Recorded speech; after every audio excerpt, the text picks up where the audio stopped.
Okay, so imagine this. After 40 long years wandering in the wilderness, on the very edge of the Promised Land, an aging Moses gathers the entire nation of Israel one last time. Now, this isn't just another speech. This is it.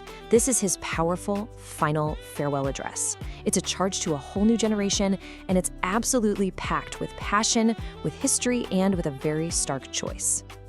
So you have to wonder, right? What were these final, absolutely crucial words? What was the one message Moses felt he had to get across before his time was up? Well, that's what we're going to dive into. All right, so here's our game plan. We'll kick things off with what Deuteronomy even is. Then we'll break down Moses' 3 incredible speeches. We're going to get to the real heart of the message, covenant, love, and why remembering is so important. We'll see how its impact is, believe it or not, still felt today. We'll even uncover a few secrets before we land on the ultimate choice that Moses lays out for everyone. So first up, let's set the stage. Because to really get the power of this book, you have to know where and when all of this is happening. This is the context for the entire covenant. The name itself, Deuteronomy, actually comes from Greek, and it means second law. Now, this is a super important point. It's not a new law. Think of it more as a restatement, an explanation of the law for a generation that didn't see the parting of the Red Sea or hear the thunder at Mount Sinai. This message was for everyone, from the leaders down to the person tending their flock. It was meant to be understood and lived out by all. So try to picture this with me. The year is around 1406 BC. Those 40 years of wilderness wandering we read about in the book of Numbers, they're finally over. The entire generation that rebelled against God has passed away. And now, standing on the plains of Moab, looking right across the river at the Promised Land, Moses delivers these final words. This moment, right here, is the critical bridge between their past in the desert and their entire future in this new land. Everything, and I mean everything, hinges on what happens next. So how did Moses actually deliver this massive, crucial message? While the entire book is basically structured around 3 powerful final speeches. It's his farewell address after leading this nation for 40 years. His first speech is pretty much a history review. Moses looks back and reminds them, hey, look at God's incredible faithfulness even when we messed up, even when we rebelled. The second speech is a restatement of the law, but this time with a totally new emphasis on a relationship of love. And then the third speech just lays it all out on the line. A powerful call to choose the path of blessing through obedience, and a very stark warning about the curses that come with disobedience. Right at the heart of that second speech, we find this. It's known as the Shema, and it has become the central prayer of Judaism. And it's so much more than a command. It's a declaration of faith and a call to a complete, all-in love for God, a love that engages every single part of who you are. And this just brilliantly sums up the climax of that third speech. After laying out all the history, all the laws, Moses just boils it all down to this single dramatic choice. See, it's not about just following a bunch of rules. It's about choosing the very source of life.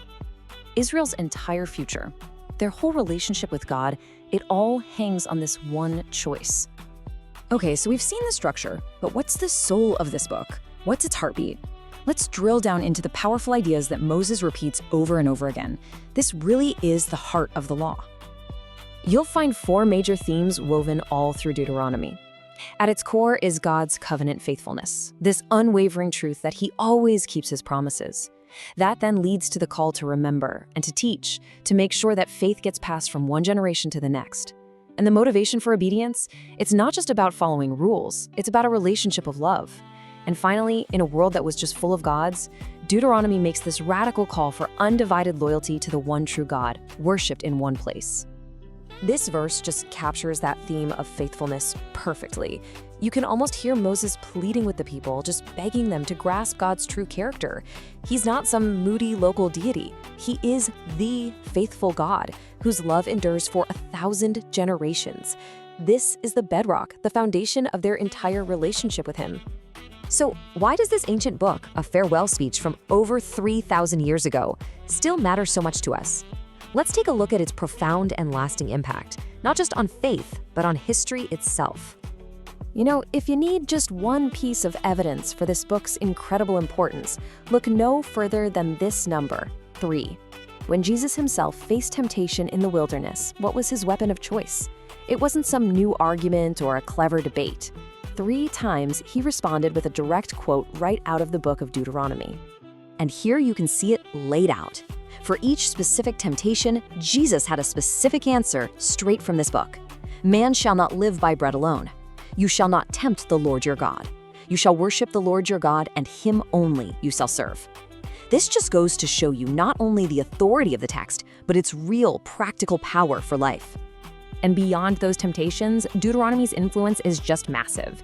It's where we find the prophecy of a future prophet like Moses, which Christians see as being fulfilled in Jesus. And like we already saw, it gives us the greatest commandment itself.